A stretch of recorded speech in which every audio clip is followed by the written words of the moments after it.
माझ्या महाराष्ट्रातील बांधवांनो, भगिनी आणि मातांनो, नमस्कार. जय महाराष्ट्र. काय बोलू, कारण गेले काही दिवस त्याच गोष्टी पुन्हा पुन्हा सांगतोय. दिवस एक एक एक एक एक एक उजाडतोय, मावळतोय. नवीन दिवस उजाडतोय, तोही मावळतोय. अनेक जण मला प्रश्न विचारतात. म्हणजे प्रश्न तोच आहे जो तुमच्याही मनात आहे, माझ्याही मनात आहे.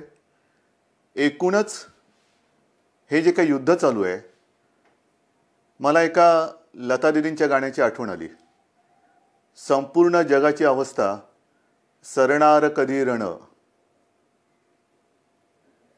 याच परिस्थितीत आहे. वाट बघतोय आपण, हे रण संपणार कधी. आणि हे रण लढताना, युद्ध लढताना मागेही आपल्याला बोललो होतो की शत्रू समोर असेल तर आत्तापर्यंत आपण हिंदुस्थानी सगळे जे आहेत, सगळे माझे महाराष्ट्रातले माता भगिनी बांधव आहेत, त्यांनी एक गाव दोन तुकडे करून ह्या शत्रूचा कधीच नायनाट केला असता. पण हा शत्रू दिसत नाही आहे ना, तीच तर पंचायत आहे. आणि हा शत्रूसुद्धा एवढा विचित्र आहे की तो आपल्याच लोकांच्या माध्यमातून आपल्यावरती हल्ला करायला बघतोय.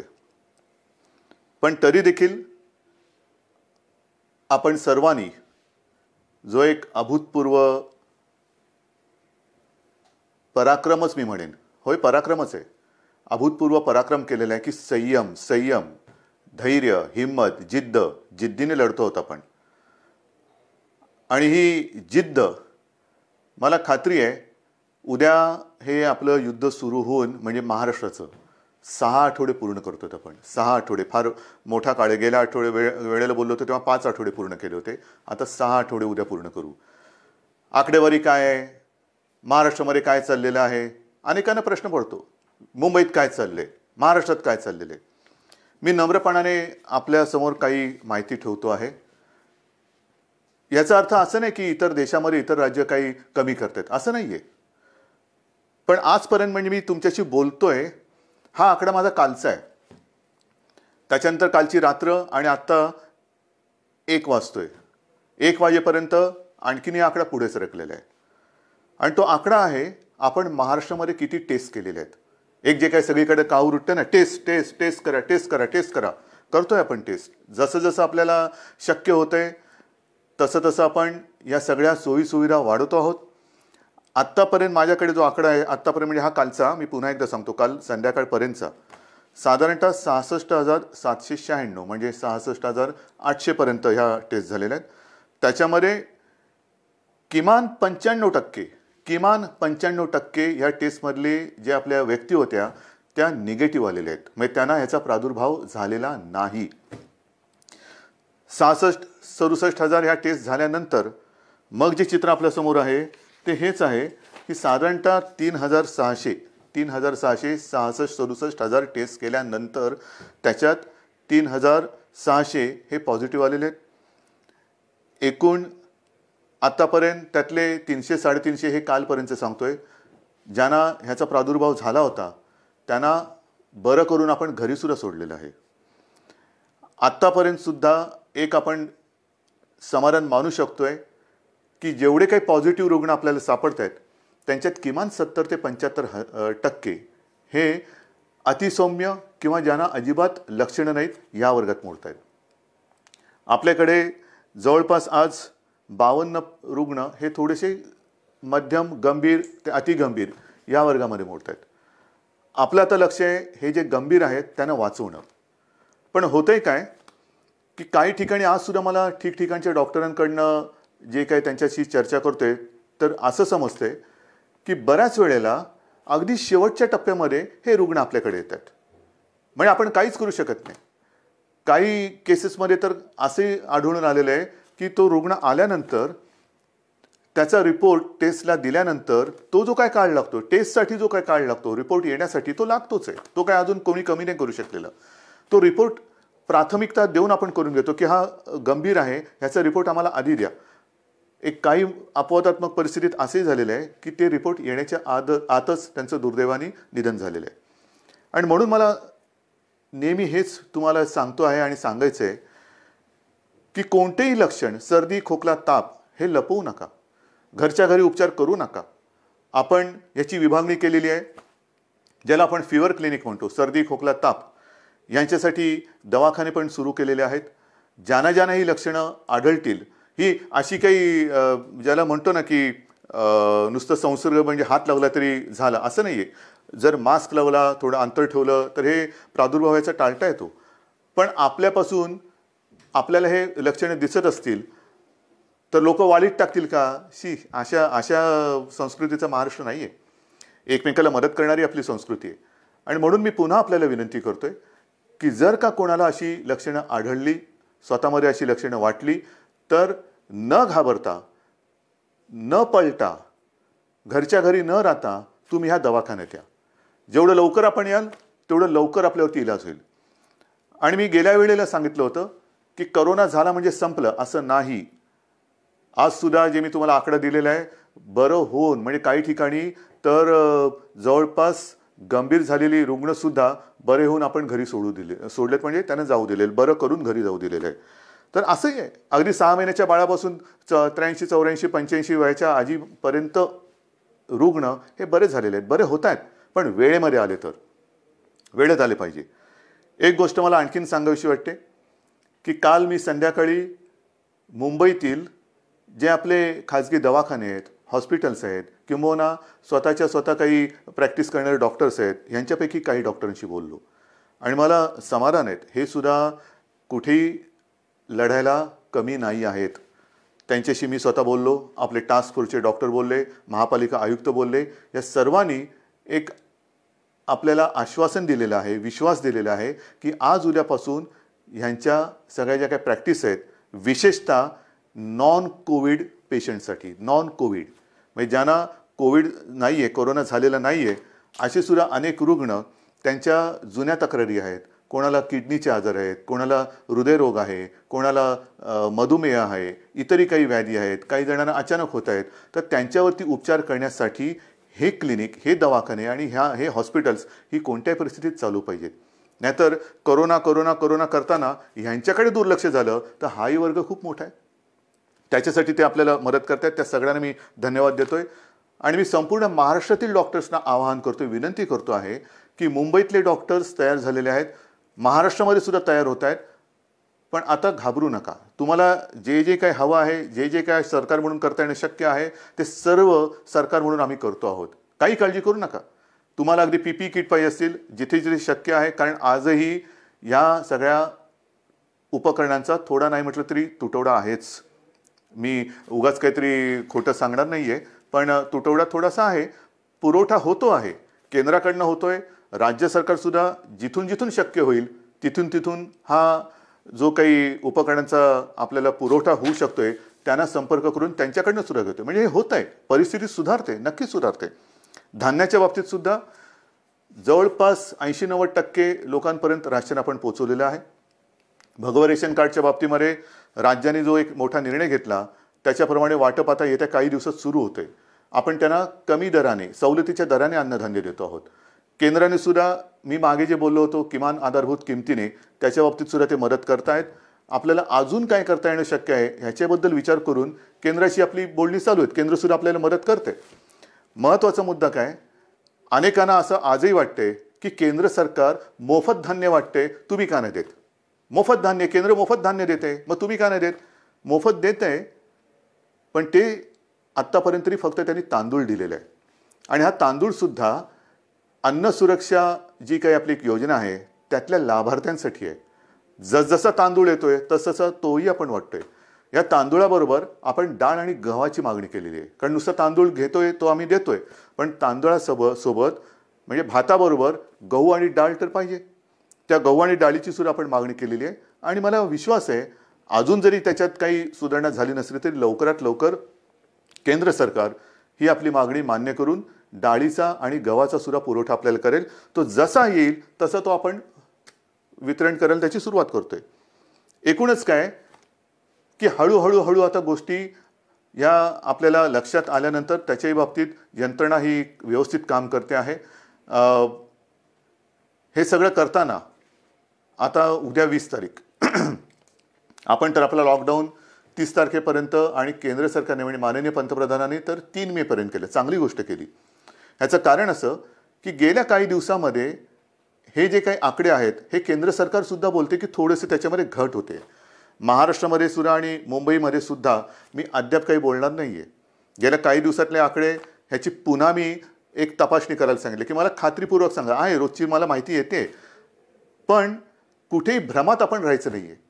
कारण हा कोरोना जो आहे जगभराचा आपण अनुभव घेतला तर त्याची वाढ होते, पुन्हा थोडी खाली होते, पुन्हा वरती येतो, पुन्हा खाली जातो. हे थोडं वरखाली होतं.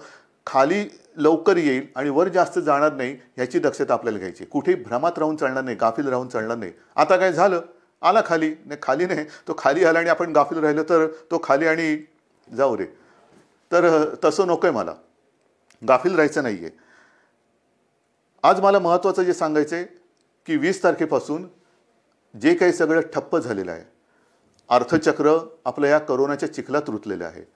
अर्थचक्र हे पुन्हा फिरवायलाच पाहिजे, नाहीतर कोरोनातून आपण बाहेर पडू आणि आर्थिक संकटात म्हणजे आगीतून फोपाट्यात. आणि त्याच्यासाठी उद्यापासून परत एकदा गणपती बाप्पा मोरया करून काही ठिकाणी आपण याला मोजक्या आणि माफक स्वरूपात परवानगी देत आहोत. त्याबद्दल सुद्धा मला थोड्याशा गोष्टी स्पष्ट करायच्या आहेत. आता एकूण राज्याचं जर का चित्र आपल्या डोळ्यासमोर आणलं तर काही जिल्हे सुदैवाने हे 0 रुग्णाचे आहेत. 0, तिकडे एक सुद्धा रुग्ण नाही आहे आणि तो होताही कामा नये. काही ठिकाणी जे थोडेसे होते त्याच्यात आता घट येत म्हणजे नवीन रुग्ण नाही आहे आणि त्याच्यात वाढ होत नाही आहे. ते सुद्धा बरे होऊन घरी चाललेले आहेत. मग आपण थोडे झोन केलेले आहेत, red zone, orange zone, green zone. Red zone साहजिकच आहे, जिकडे आज देखील रुग्णांच्या संख्येमध्ये वाढ होते ते रेड झोन आहेत. ऑरेंज झोन जिकडे रुग्ण आहेत पण नवीन वाढ तशी झालेली नाही आहेत. आणि तिसरं ग्रीन झोन म्हणजे तिकडे 0 आहे. तर ह्या खास करून ग्रीन झोनमध्ये आणि ऑरेंज झोनमध्ये आपण माफक स्वरूपामध्ये उद्योगधंद्यांना परवानगी देतो आहोत. ह्याबद्दल सूचना या तळागाळापर्यंत गेलेल्या आहेत. आजपर्यंत आपण काय करत होतो, फक्त आणि फक्त जीवनावश्यक वस्तूंच्या उद्योगांना आणि त्याच्या मालवाहतुकीला परवानगी देत होतो.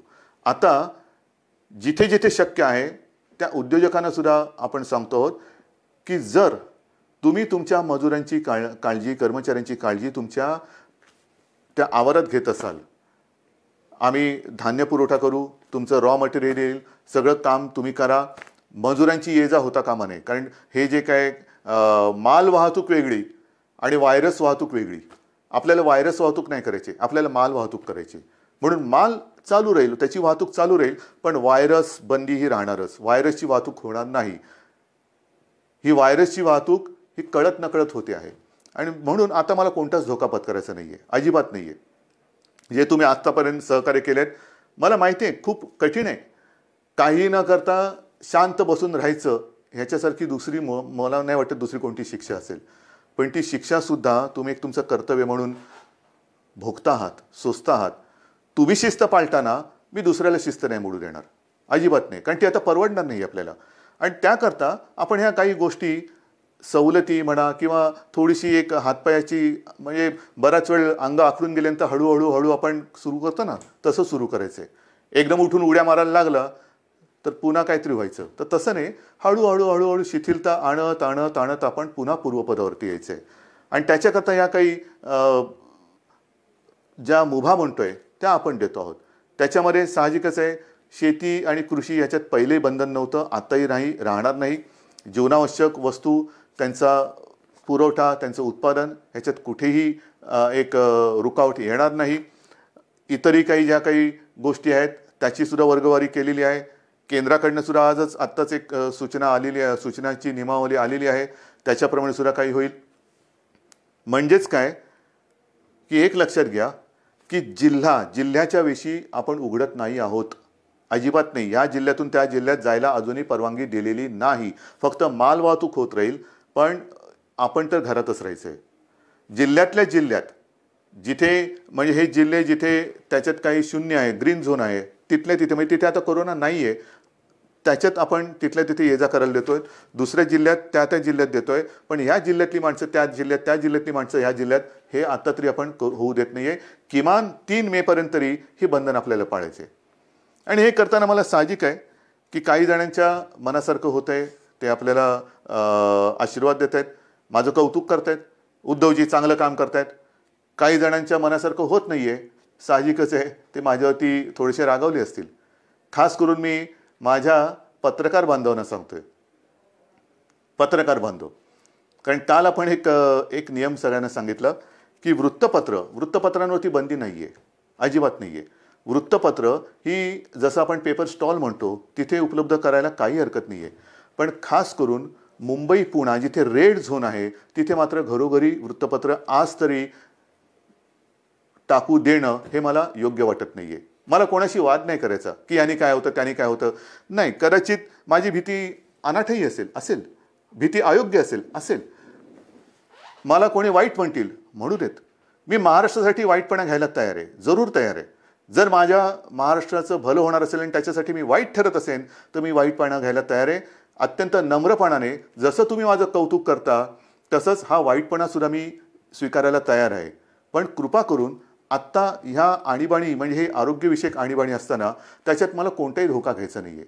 अयोग्य योग्य हे उद्या कळेल, पण समजा कुठे काही फटकन काही घडलं तर मला आता मुंबई पुणे आणि इतर कुठे काय असेल तिथे हे कोणत्याही परिस्थितीत संकट संपवायचं आहे. आणि म्हणून मी आपल्याला सगळ्यांना सांगतो की आजपर्यंत जसं तुम्ही मला सहकार्य केलं तसंच सहकार्य हे मला नाही, आपण आपल्याला स्वतःला सहकार्य करतोय. याचं कारण आज तरी या रोगावरती औषध आलेलं नाही, कोणती लस आलेली नाहीत, प्रयोग सुरू आहेत. पण असं ठामपणे कोणी सांगत नाही हे औषध घ्या म्हणजे पी हळद आणि हो गोरी, असं काही नाही आहे. अजूनही असं सापडलेलं नाही आहे. ते सापडेल तेव्हा हे सगळीकडे होईल, मग ही भीती कमी होईल. पण आत्ता तरी याच्यापासून लांब राहणं हे एवढाच हा एकच उपाय आपल्याकडे आहे. आणि त्याकरता मी पुन्हा एकदा आपल्याला सगळ्यांना सांगतोय की एकतर जरी ही थोडीशी मुभा आपण सर्वांना देत असलो तरी नागरिकांना कृपा करून विनंती आहे की आपण मात्र घराबाहेर पडायचं नाही आहे. अत्यंत आवश्यक असेल तेवढ्या पुरतंच घराबाहेर पडा. पडताना घरगुती मास्क असेल तो वापरा. आल्यानंतर म्हणजे काही ठिकाणी अँटी कोरोना पोलीस, मला समाधान वाटलं की काही ठिकाणी सुरुवात झाली. अगदी पोलीस अधिकाऱ्यांच्या घरात सुद्धा अँटी कोरोना पोलीस आलेले आहेत. मी काल ऑनलाईन बातमी बघताना आपल्या विश्वास नांगरे पाटलांना त्यांच्या घरात जाताना त्यांच्या अँटी करप्शन पोलीसने अडवलेलं आहे की बाबा थांबा, बाहेर फोन तुमचा सॅनिटाईज करा, हात धुवा, आत आल्यानंतर पहिला आंघोळीला जा. हे फार महत्त्वाचं आहे. अँटी कोरोना पोलीस म्हणजे घरातल्या घरात आपण काळजी घेणं गरज आहे. आपल्या मातापित्यांची काळजी घेणं, विशेषतः ज्यांना हे काही विकार असतील, डायबिटीज असेल, हृदयविकार असेल, इतरही काही मधुमेह असेल, ते वेळच्या वेळेला औषध घेतात की नाही आणि त्यांची ही सगळी जी लेवल आहे, हे जे काही विकार आहेत ते मर्यादेच्या आत राहतात की नाही हे बघणं हे आपल्या घरातल्या सगळ्यांचं कर्तव्य आहे. काही ठिकाणी मला अशी मेसेज येत आहेत की लहान मुलं आपल्या वाढदिवसाचे पैसे, आपल्या खेळण्यासाठी साठवलेले पैसे, कोणी सायकलसाठी साठवलेले पैसे हे मुख्यमंत्री सहायता निधीला देत आहेत. काय बोलायचं या मुलांना? कौतुक तर केलंच पाहिजे, आशीर्वाद तर दिलेच पाहिजे, पण मी ह्या बाळगोपाळांना सांगतो की तुम्ही काळजी करू नका. अहो आम्ही आहोत, ही माझ्यासोबतची जी पिढी आहे ती समर्थ आहे आणि हे सगळं युद्ध चाललंय हे तुमच्या भवितव्यासाठीच चाललेलं आहे. मला कल्पना आहे की पैसा करून ती एक गंमत असते, पैसा साठवणं आणि त्या साठवलेल्या पैशातून स्वतःसाठी या काही गोष्टी करणं. म्हणजे अनेक ठिकाणी घरात ह्या गोष्टी अशा आहेत की हट्ट नाही करायचा. आपल्या खाऊचा पैसा असेल, वाढदिवसाचा पैसा असेल, हा साठवत ते करायचं. तुम्ही नका करू, आम्ही आहोत, आपण खंबीर आहोत, सरकार खंबीर आहे, ही पिढी खंबीर आहे. आज सुद्धा मुख्यमंत्री सहायता निधीला मदत येते. CSR फंड मग तिकडे चालतो इकडे चालत नाही, मला तर त्या राजकारणात जायचंच नाही आहे. पण CSR फंडासाठी सुद्धा आपण एक वेगळा निधी त्याचा अकाउंट सुरू केलेला आहे. ज्यांना CSR म्हणून द्यायचं आहे मुख्यमंत्री सहायता निधीला, त्यांना CSR साठी एक वेगळा अकाउंट आपण उघडून दिलेलं आहे. या सगळ्या गोष्टी करतो. आणि त्याचबरोबरीने घरामध्ये राहून थोडीशी एक अस्वस्थता येते, बेचैनी येते, काय करायचं कळत नाही, मग कोणाला विचारायचं, घरी कोण आहे. 2 गोष्टी आपण सुरू केलेल्या आहेत. एक तर खरं म्हणजे महाराष्ट्रामध्ये याची गरज नाही आहे, कारण महाराष्ट्र आपला हा सुसंस्कृत आहे. पण ज्या बातम्या येतात जगभरातून की घराघरामध्ये महिलांवरती अत्याचार किंवा हिंसाचार ह्या गोष्टी वाढत आहेत. महाराष्ट्रात असं होणार नाही. एक सुद्धा केस अशी होता कामा नये, अजिबात होता कामा नये. पण तरी देखील महिलांना मी विनंती करतोय की समजा दुर्दैवाने कुठे असा आपल्याला अनुभव आला तर 100 नंबर हा आपल्या मदतीसाठी आपण केलेला आहे. कुठे अशी जर का तुम्हाला वाटली की इकडे आपल्यावरती अन्याय होतो किंवा थोडंसं होतंय, मानसिक स्थिती थोडीशी इकडे तिकडे होते, पण तिच्यासाठी ती सांभाळण्यासाठी आणि महिलांना रक्षण देण्यासाठी एक 100 नंबर हा आपण त्या सेवेसाठी देतो. दुर्दैवाने जर का अशी कुठे घटना घडत असेल तर 100 या नंबरवरती माझ्या माता भगिनींनी फोन करावा. तत्काळ आपलं महाराष्ट्र सरकार आपला भाऊ म्हणून आपल्यासोबत आपल्या मदतीसाठी धावून आल्याशिवाय राहणार नाही.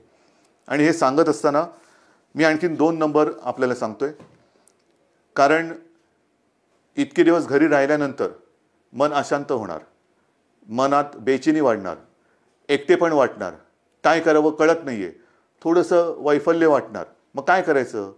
तर त्याच्यासाठी सरकारने 2 नंबर आपल्यासाठी दिलेले आहेत. घेता लिहून? कागद पेन आहे हातामध्ये? ठीक आहे, बघा पटकन.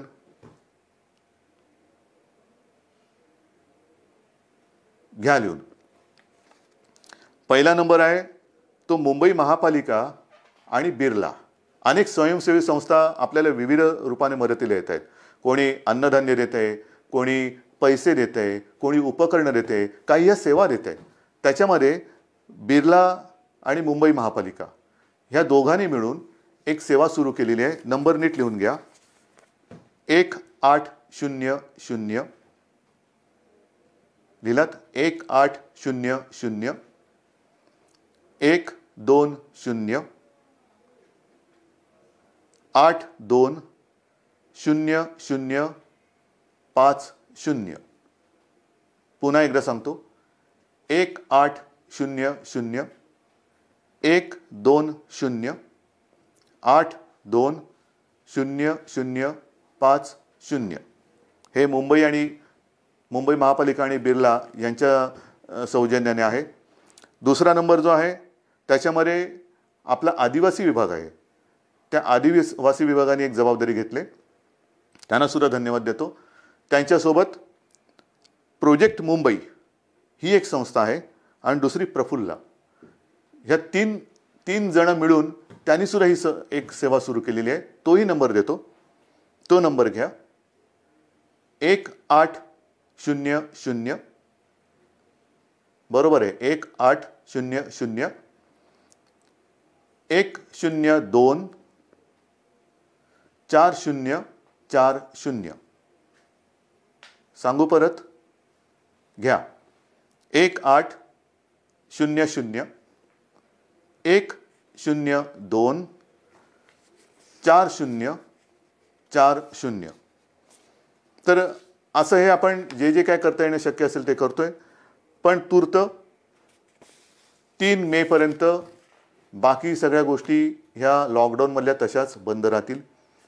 कोणत्याही स्वरूपाचे धार्मिक, राजकीय, सांस्कृतिक कार्यक्रम हे महाराष्ट्रामध्ये होणार नाही. कोणत्याही प्रकारची रेल्वे वाहतूक, विमानाची वाहतूक ही महाराष्ट्रात, मुंबईत होणार नाही.